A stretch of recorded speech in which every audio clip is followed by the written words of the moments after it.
conférence sur la durabilité. Nous sommes en ligne et dans 5 régions au Canada pour regrouper tous les gens qui travaillent dans ODD. Nous sommes contents d'être au campus Acre-Lake. On fait partie d'une session qui a lieu partout au Canada. On vous invite à participer en ligne. Vous pouvez trouver l'horaire entier au site web. Aujourd'hui, on va parler de comment les collectivités du Canada atlantique peuvent se préparer pour le changement climatique. Nous sommes un peuple qui peut s'adapter, mais il y a quand même beaucoup de défis. Nous avons besoin de plans solides, d'équipes pour pouvoir s'adapter. La Nouvelle-Écosse a des exemples extrêmes de ce qui peut se passer étant donné les feux dans la région de Shelburne et de la municipalité d'Halifax. Aujourd'hui, 3 personnes vont offrir différentes perspectives. Je suis Kurt Kerman. Je suis l'animateur pour le panel aujourd'hui. Je suis une ingénierie en environnement. On travaille sur des projets partout dans la province. La durabilité fait partie de tout ce que nous faisons à NSCC. Ça fait partie de nos priorités stratégiques. Ça influence comment on prépare nos édifices, comment on gère nos ressources et comment on offre un climat équitable pour tout le monde. Nous sommes dédiés à avancer les 17 buts des Nations unies pour arriver à un futur plus durable pour tous ses citoyens. Au NSCC, on enseigne beaucoup de programmes en agriculture, la technologie informatique. On a un territoire assez large, ce qui nous offre la chance d'offrir le message de durabilité et du changement climatique à beaucoup de gens. On veut réduire nos émissions de gaz à effet de serre. Notre plan d'action offre une façon de pouvoir avoir un impact sur la durabilité de cette province. Le contenu de plan d'action a 3 thèmes, l'atténuation, l'adaptation et les 3 sont uniques à notre institution. Nous avons la possibilité d'améliorer la capacité de notre collège pour créer une culture d'innovation.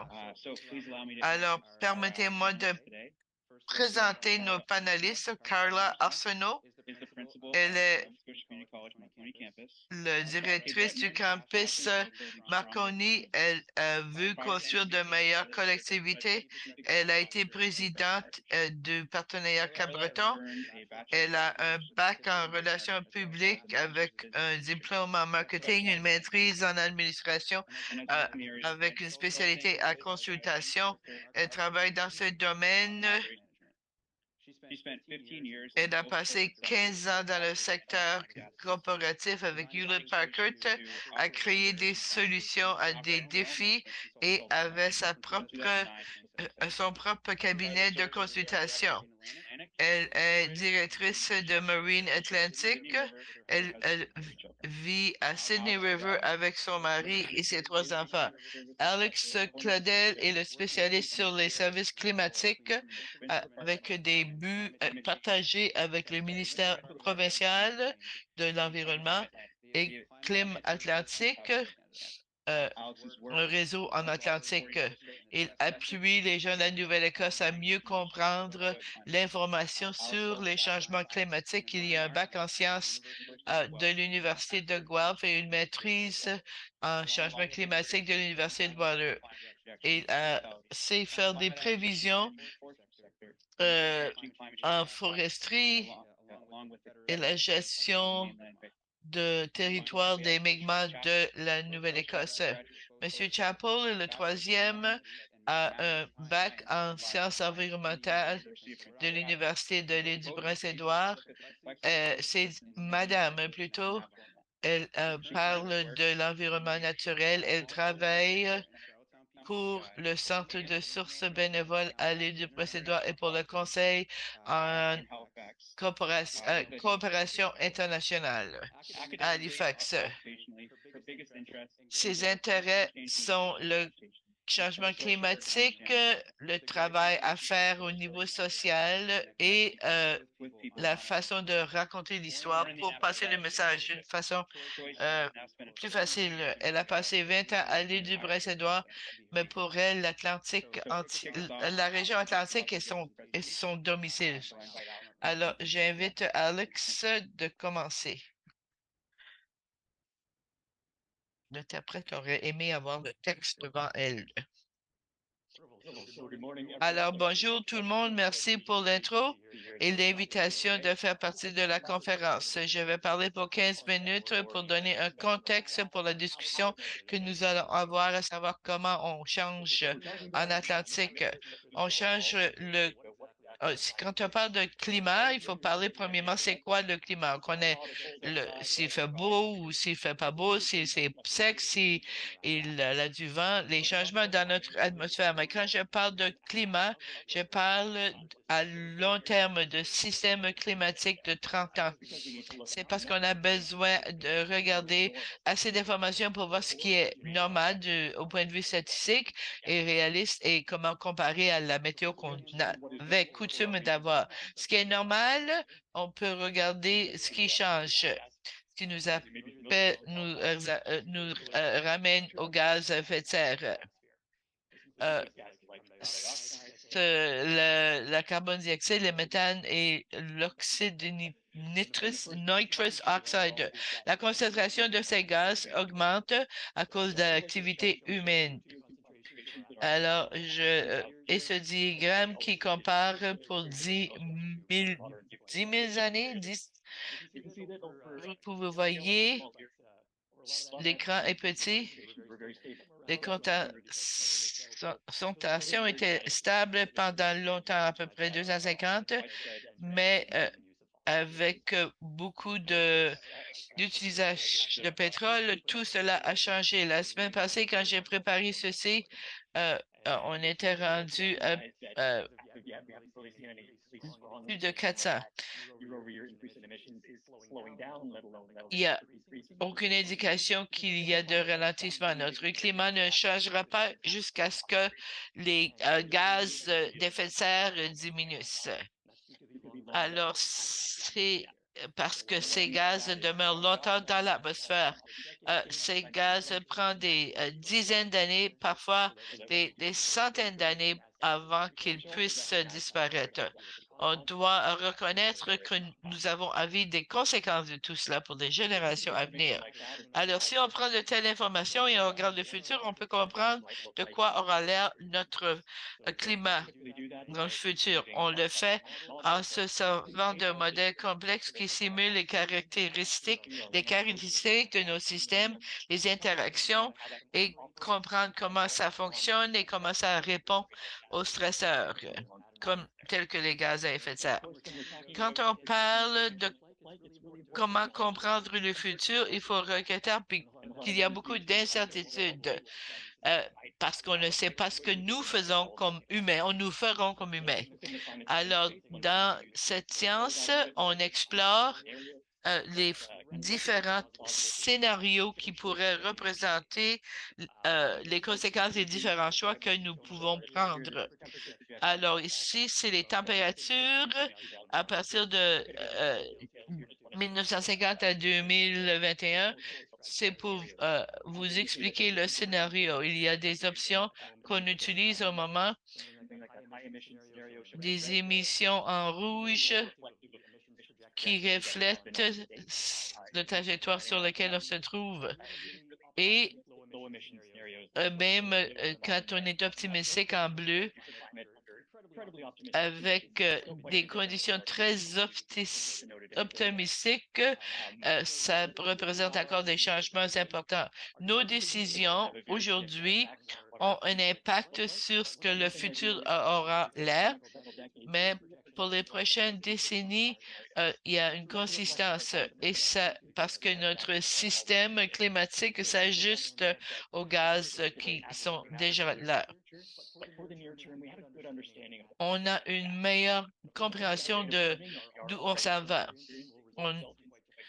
On a des conditions, des conséquences qu'on vit présentement.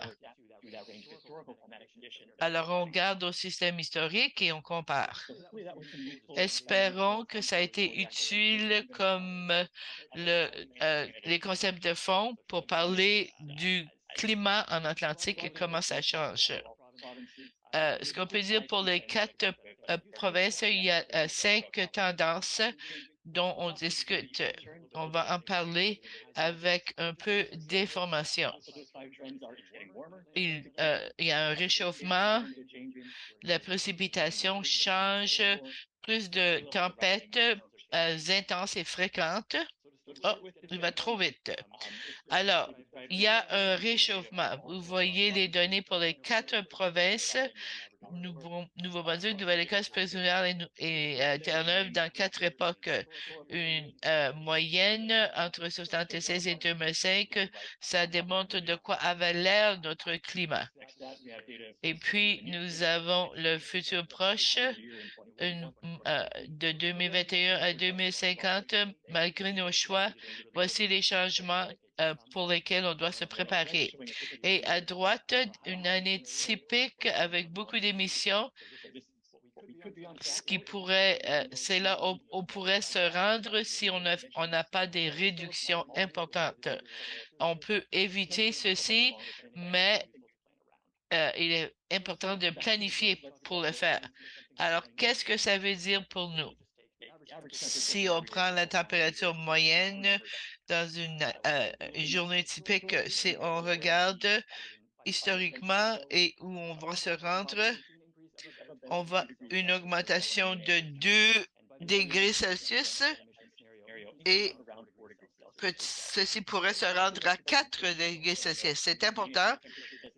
Ça ne veut pas dire à notre quotidien, mais si on l'applique à beaucoup d'autres variables, ça peut déterminer qu'il va faire beaucoup plus chaud. Il y aura beaucoup plus de journées où il y aura des avertissements d'extrême chaleur.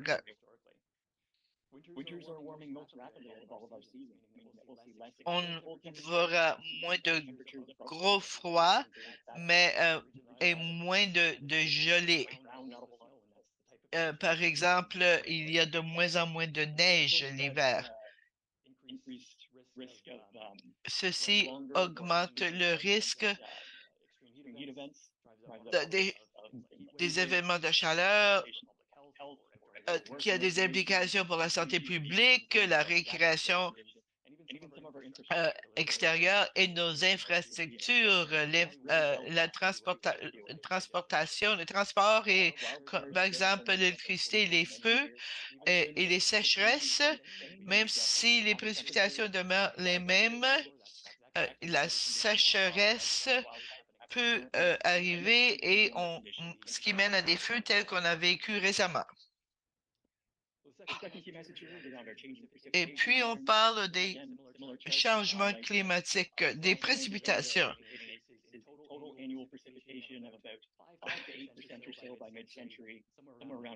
L'interprète s'excuse, mais il parle extrêmement vite. Une des choses que j'aime dire que s'il y a plus de précipitations ne veut pas dire des changements sur place. On reconnaît qu'il y a de l'évaporation, que l'eau peut couler plus rapidement. Nos températures assument que la précipitation, c'est de la pluie plutôt que de la neige. C'est des pluies plus intenses, c'est-à-dire plus de pluie dans moins de temps. Ouh. Alors, ce qui m'amène, et voici les tempêtes tropicales. L'augmentation de la fréquence est à cause des océans qui se réchauffent et les systèmes de tempêtes qui vont plus au nord avant de ralentir. Ce qu'on voit à l'automne, la température de la surface augmente et c'est pour ça que les tempêtes durent plus longtemps. Associé à ceci, des augmentations dans les vents la- et beaucoup de destruction à nos côtes. Beaucoup plus d'inondations, d'érosion et des situations néfastes. Les niveaux de la mer augmentent, surtout en Atlantique. On pense que ça va augmenter d'1 mètre avant l'année 2100. Ça dépend où vous êtes. À l'est du Cap-Breton est au un taux plus élevé. Au Labrador, c'est plus bas. Mais partout en Atlantique, et de 60 centimètres à 1 mètre. Ce qu'on anticipe, c'est important et il faut vraiment planifier pour cela. Il est important d'être conscient des risques quand on développe sur nos côtes et les impacts que ça puisse avoir.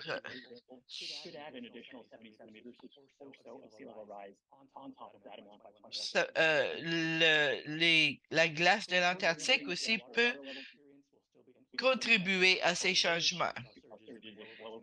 Il y a des moments où les marées sont beaucoup plus élevées. Qu'est-ce qui se passe quand il y a une tempête au moment où c'est à marée haute? Il y a beaucoup d'effets néfastes. Et ces inondations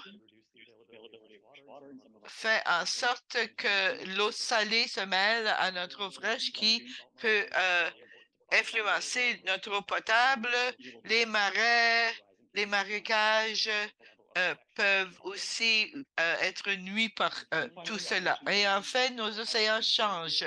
Je vais souligner des changements, l'augmentation de la température qui influence les processus, les habitats et les espèces. L'acidité augmente, ce qui influence les fruits de mer, les plumes néfastes, les niveaux d'oxygène qui influencent la distribution de beaucoup de nos espèces. Ça a été un très rapide aperçu pour la discussion à venir. Une dernière diabo avant d'y revenir. On va parler des concepts d'adaptation pour vous donner une idée des éléments de résilience et de vulnérabilité. On parle des hasards du changement climatique, c'est un aspect. Il y a aussi, il pourrait y avoir des augmentants où il n'y a personne et il n'y a pas de vulnérabilité. C'est quelque chose qui se passe tout simplement. Alors, d'exposer la présence de quelque chose, que ce soit des gens, des espèces, des données agricoles, tout ce qui pourrait être influencé par des changements climatiques. La vulnérabilité, notre sensitivité qui peut être influencée, on pourrait avoir des lignes d'électricité qui peuvent réagir, surtout s'ils ne sont pas enterrés, et la capacité de notre société de pouvoir gérer ces changements. Ça pourrait être des capacités, l'information, de l'argent, toutes les ressources dont nous avons besoin pour prendre des actions et comment vivre avec ou anticiper. Comment réagir à ces vêtements avec les ressources que nous avons présentement? Pour s'adapter, ça prend une analyse des ressources dont nous avons besoin pour pouvoir faire les adaptations nécessaires dans le futur. Alors, je repasse le micro à notre animateur. Merci beaucoup, Alex. Maintenant, j'invite Carla de... Est-ce que vous avez des questions précises?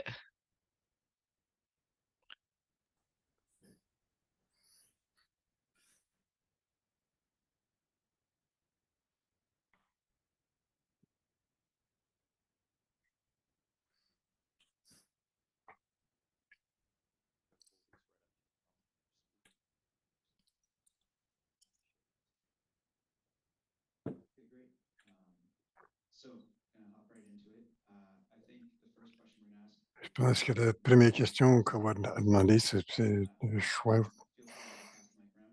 Et je sens plus libre de passer le micro et de répondre comme vous voulez. Mais qu'est-ce que vous voyez comme étant notre plus grand défi face à la communauté?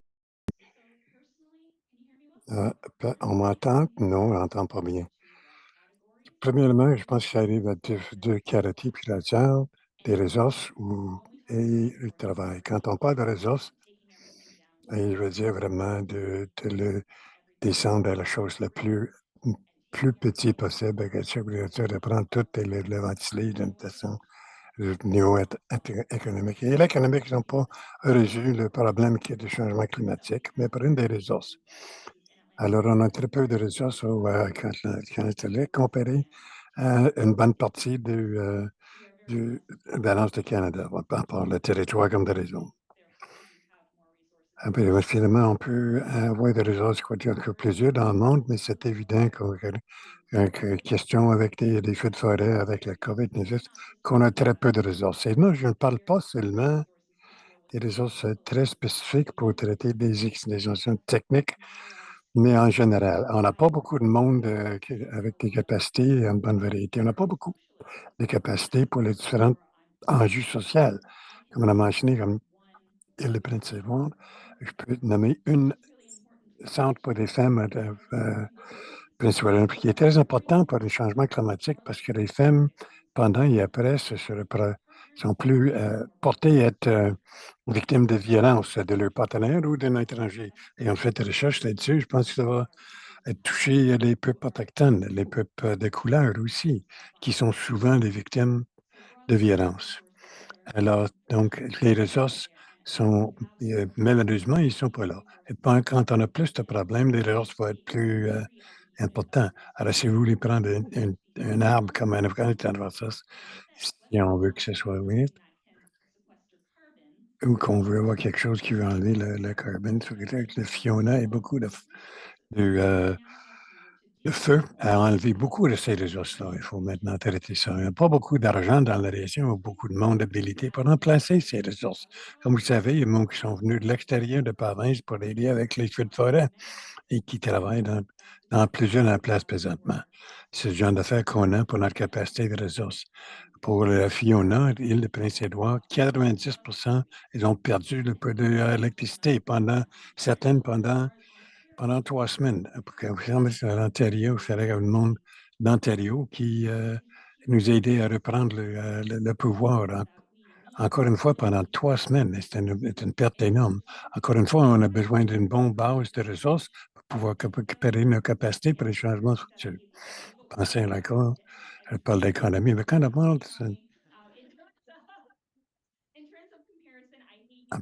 pour comparaison, que je veux changer de façon économique à comparer, mais cependant, quand on parle de personnes qui sont dans la pauvreté, quand on enlève c'est leur dette, c'est la capacité de mettre l'argent dans leur épargne et se préparer pour les enjeux progressifs, c'est tellement plus. Mais quand ils sont endettés, ils deviennent de plus en plus endettés au niveau humain, on est déjà au niveau national et même international. Et là, on en a des choses qui sont enlevées, c'est-à-dire les arbres, personnes avec des capacités, parce qu'on a moins de capacités. On est à un désavantage pour la nation pour se préparer d'une d'une façon de base qu'on a de résilience pour devenir. Malheureusement, je n'ai pas de bonne réponse pour ça. C'est un enjeu à long terme et avec un multifacette. Par exemple, on évolue ça, bon, et là, on est au niveau de plus de différentes capacités pour les autres. En termes de Canada, au niveau du territoire, on a question plurielle, question de population, où est-ce qu'on est situé. Et ça crée aussi des mauvaises compréhensions au niveau national. Comme par exemple, si vous voulez regarder, par exemple, la foresterie, parce que les feux de forêt sont très importants, la plupart du Canada, c'est dans une forêt boréale. Nous, on ne l'est pas. On est dans la forêt à Malabé-Micmac, plus par la forêt qui a son propre écosystème, son propre besoin, ses propres défis. Et par exemple, alors beaucoup de monde à l'extérieur d'Atlantique ne comprendrait pas ça. Elle aura un rôle national. Mais on a un accès plus local. Les personnes sont souvent dans les plus petites compagnies. Beaucoup de gens, la population de capitale de le Prince-Édouard, c'est à peu près 40 000 personnes. Moi, j'ai été à l'extérieur d'une ville de 3 000. Je suis personnellement très rural. Je ne prends pas ça pour le titre parce que tu as une mentalité rurale et tu es un individuel. On a des personnes qui sont isolées, socialisées pour plusieurs raisons. Des nouveaux arrivés qui n'ont pas de résultats, des personnes avec des handicaps qui pourraient peut-être pas occuper de la maison, là, qui sont peut-être rurales, ça ne veut pas garantir le réussite, mais aussi en isolation sociale. Il y a des très grands défis là et puis comme vous le savez, il peut continuer avec ça. Parce qu'on est tellement rural, les ressources quand on en a, c'est tellement plus difficile de les faire sortir. Ouais, tu quand il y a une feu de forêt, comme ici, comme on a dit qui est venu, le HLM a une des plus grandes populations de Nouvelle-Écosse. C'est quoi la priorité? Le plus grand nombre de personnes? Ou là, pour le plus grand feu de forêt, on n'a pas nécessairement quelque chose de planifié pour ça et même quand les personnes, les différents emplacements sont donnés les différentes priorités, ils ont des besoins différents. Des personnes qui vivent dans un environnement qui vivent dans un environnement plus rural. Appreciate it. Great answer. Thanks for that. Merci Joyce, très bonne réponse.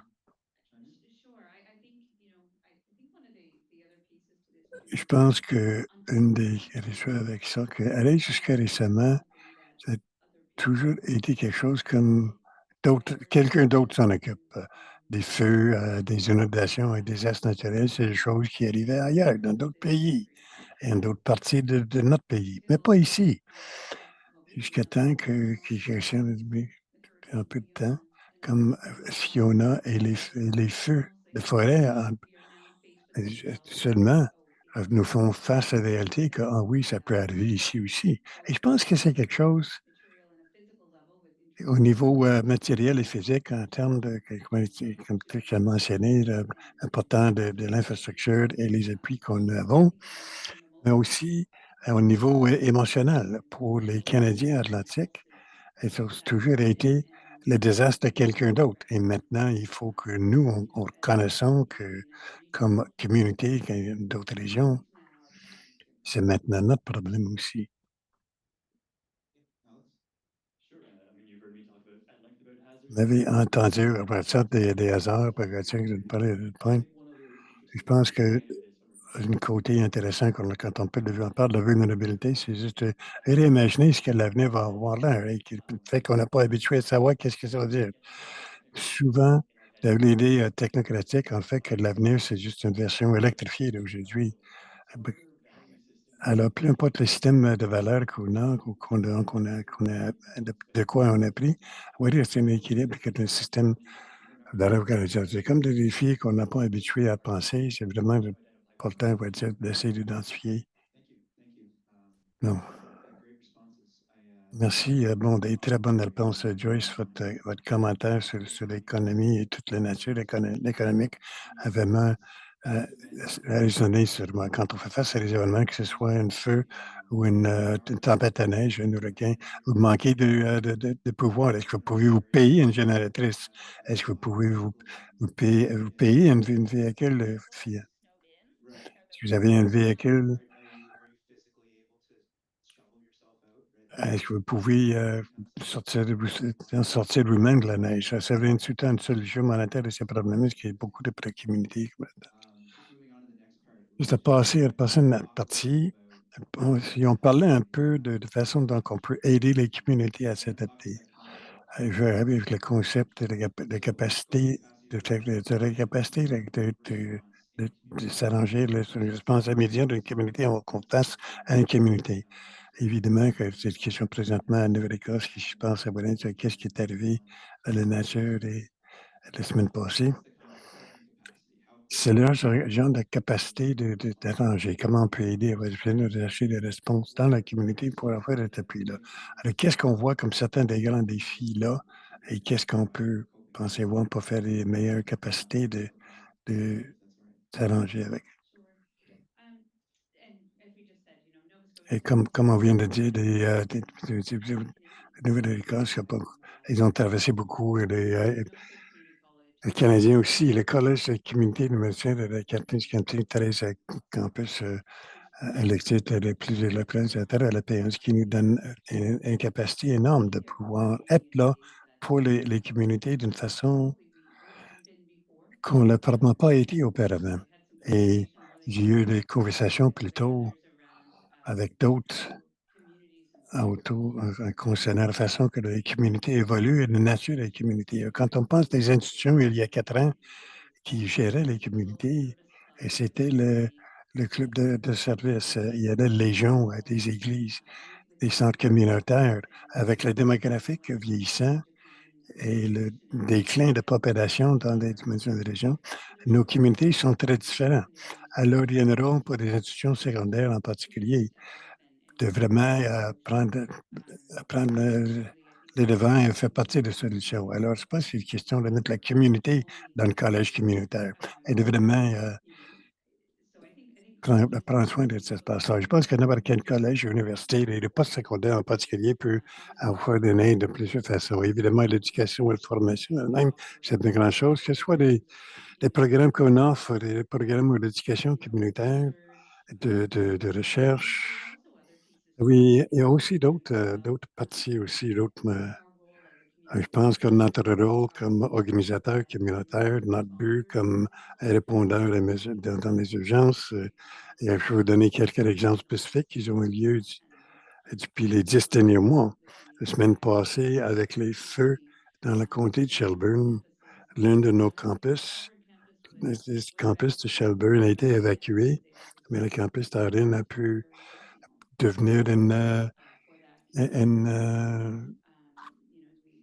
un abri temporaire pour cette communauté-là. On prend des personnes plus âgées et offrir des besoins très urgents pour cette communauté-là. L'automne passé, notre campus à Sydney a offert des milliers de repas pour les équipes électriques. Comme nous autres, on n'avait aucun pouvoir de faire sur les générateurs. On avait des volontaires qui arrivaient puis prenaient des milliers de repas pendant que nous autres, on était assis dans la noire et on utilisait des torches électriques. Comment est-ce que les lo les l'organisateur communautaire aussi, c'est une chose importante parce que non seulement les institutions secondaires, comme par exemple, ils ont des élèves, mais on a beaucoup d'employés. Et les employés sont résultés dans la communauté, ils connaissent le monde, ils font partie des organisations elles-mêmes.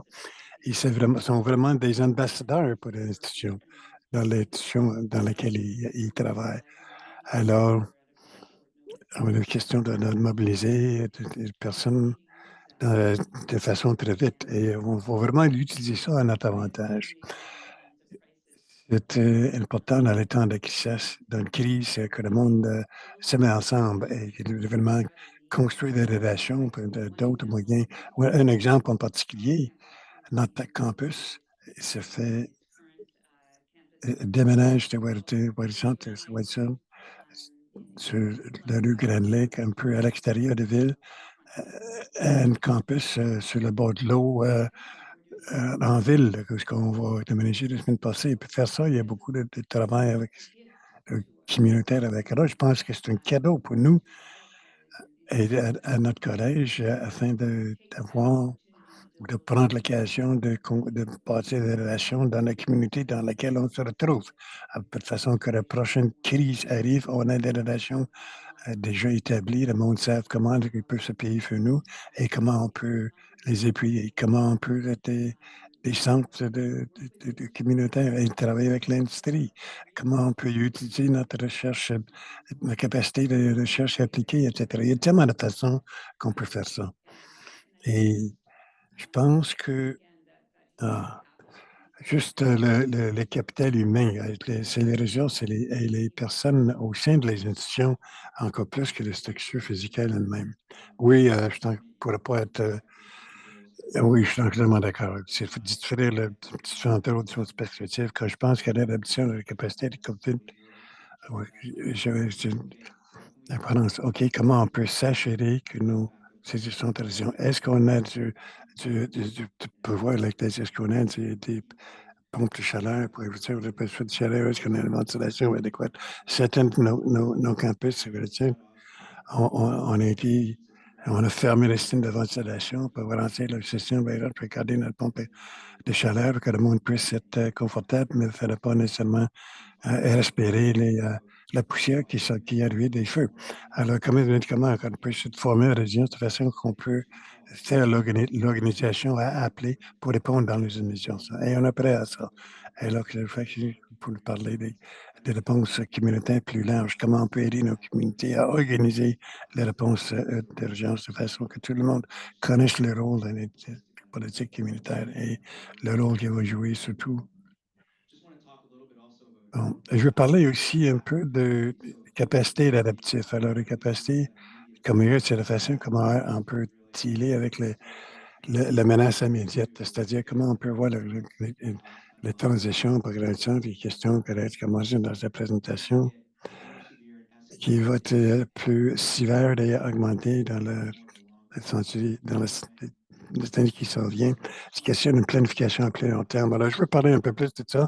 Alex, est-ce que vous avez peut-être me parler de ça ou un peu de la meilleure chance, de parler de ces enjeux? Just as a lead into that, I'll just make a brief comment. Peut-être, je savais, je voulais juste être une commentaire sur les capacités de Tessalonger. Juste ça va assurer que les questions de Tessalonger, les valeurs, on va dire, c'est des ressources qui sont disponibles pour capacité avec ces ressources. Oui, comme il y a plus d'exemples avec Nouvelle-Écosse et Atlantique Canada qui vont être également liés ensemble pour traiter de ça. Avoir les ressources qui sont disponibles présentement sont basées sur ce qu'on a besoin historiquement on est dans l'évasion de la nation avec le changement climatique. Parce que l'investissement de Nouvelle-Écosse, je dis quand on regarde le feu de forêt, il va donner des risques peut-être le plus impact par les mi-centaines. Alors, quand il y a une passionné qui fabrique un plan d'événement quand il arrive, alors on voit ça, depuis quelques semaines. De forêt, ce qui la récréation, le bien-être, de façon qui est pas réalisée. Et ça, c'est un autre événement aurait pu avoir lieu. Il n'y avait aucune capacité pour les faire évoluer avec nos changements climatiques, à partir de ça. Avec la capacité, question de capacité. Qu'est-ce qu'on va garder faire de façon plus proactive? Quelle ressources qu'on met à l'avenir pour l'avenir? Et c'est assez évident quand même pour investir des ressources, c'est les capacités, les capacités. C'est incroyablement important. Je veux parler d'autres choses. Une des choses très importantes, c'est de se connecter au monde. Il y a une organisation, le Canada, quelque chose que j'ai marché, Bruxelles, qui sont par exemple surtout les changements climatiques, tu vois, le climatique, qu'est-ce que ça veut dire, et c'est pas vraiment, c'est pas mis le corps, on va dire, de façon climatique, d'essayer de les attaquer de façon similaire, on va avoir des solutions climatiques pour les façon climatique.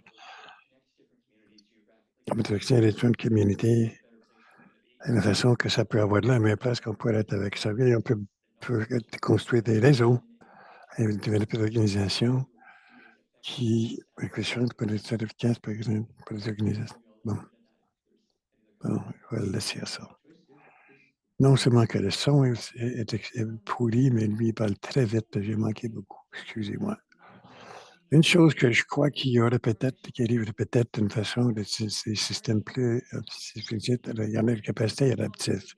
Une challenge qui s'appelle creeping normality. Ça s'applique à tout le monde.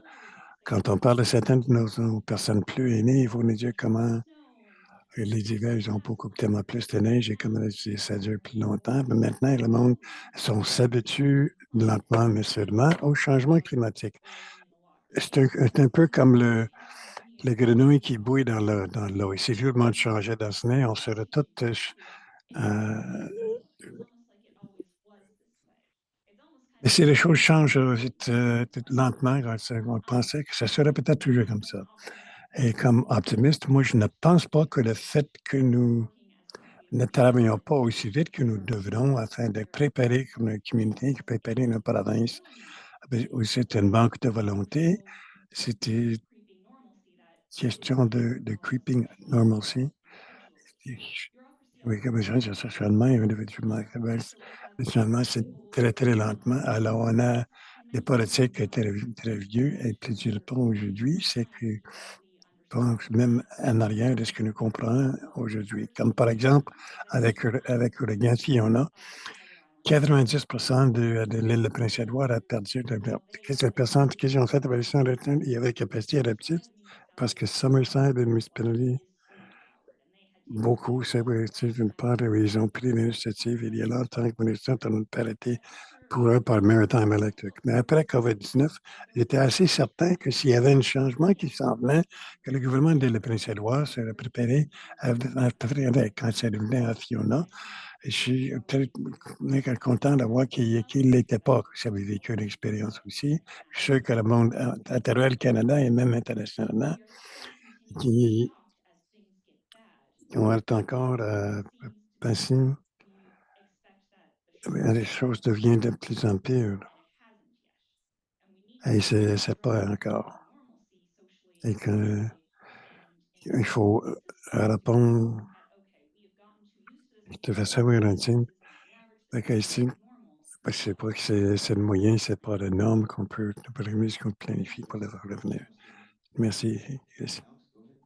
So you reminded me one other thing that I wanted to Juste say. à rappeler à tout le monde que je voulais dire que la capacité en termes de correction, je veux dire une question corporelle parfois, et c'est certainement pas le monde comme moi-même qui travaille dans l'adaptation au changement climatique d'une personne quotidienne. Ça devient de plus en plus clair qu'on a besoin de beaucoup d'intégrer du changement, de compréhension du changement de des, des avocats, des comptables, des praticiens de soins de santé, puis de comprendre qu'il y a des services éducatifs de notre santé, notre façon de vivre, enfin, puis la compréhension de notre façon, donc le changement climatique, le changement de notre salaire, regarder ça en tête, ça veut dire ça.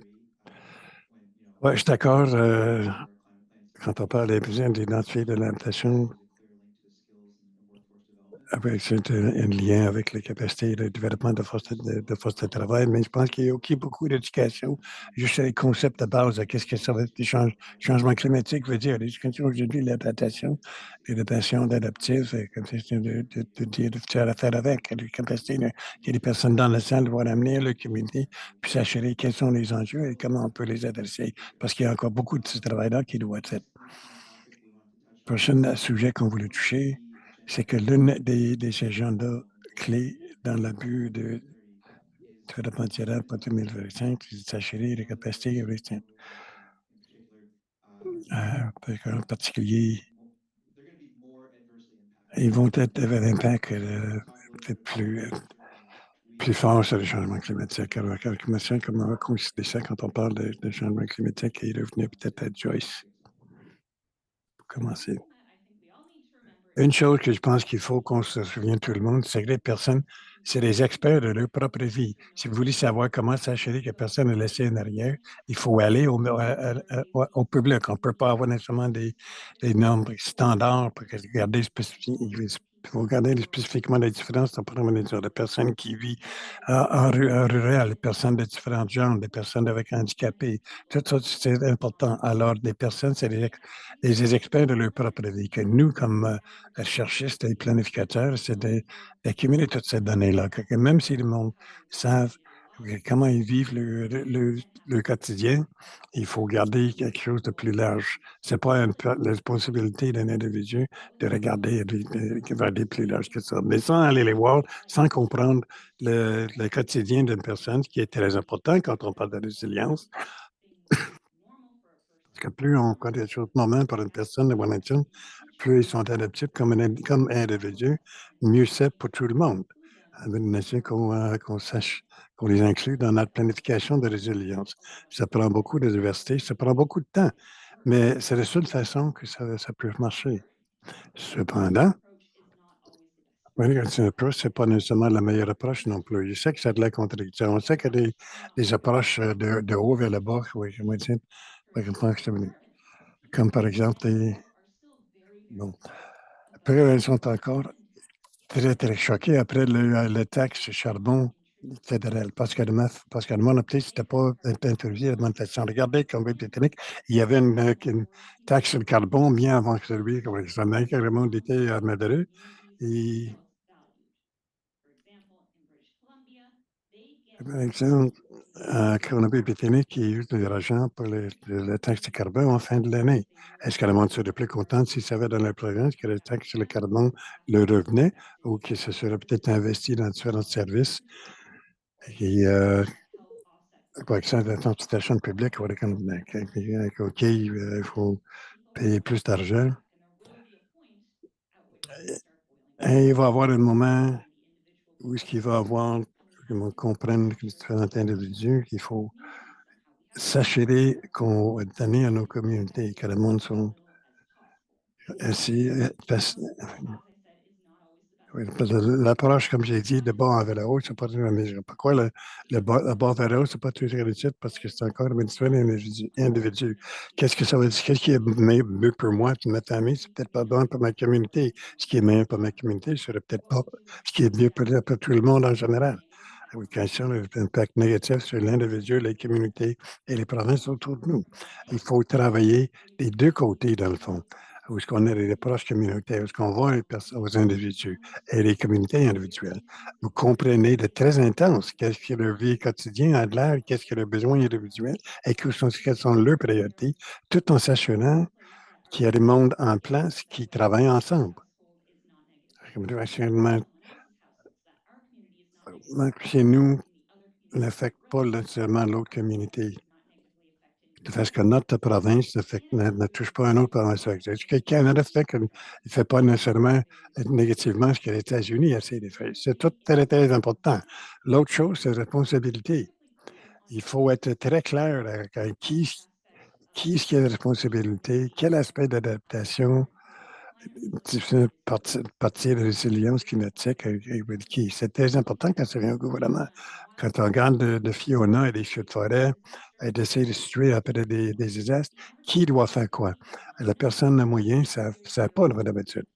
Alors, il faut être très clair quelle est la responsabilité du gouvernement fédéral, quelle est la responsabilité du gouvernement provincial, le gouvernement municipal, applicant, pas tout le monde va être dans une municipalité.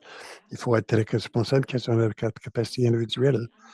Alors, il faut comprendre de façon parfaite, de façon qu'on peut passer à travers une situation et s'adapter et passer par-dessus les défis. Et l'autre côté de ça, c'est la responsabilité communautaire. Mais ce n'est pas la même chose qu'une responsabilité légale ou formelle que le gouvernement a à différentes. Ça, c'est plus un contrat social. Alors, ce qu'il faut faire, c'est de comprendre vraiment les responsabilités pour comprendre que c'est une autre situation, peu importe, c'est une autre situation qui décrit qu'est-ce qui peut faire quoi, le fait d'une façon de plus efficace et aidant afin d'aider toute la communauté.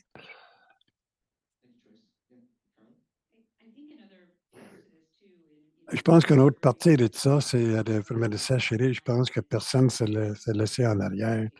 Et ça, c'est l'éducation. Ça commence d'un niveau très fondamental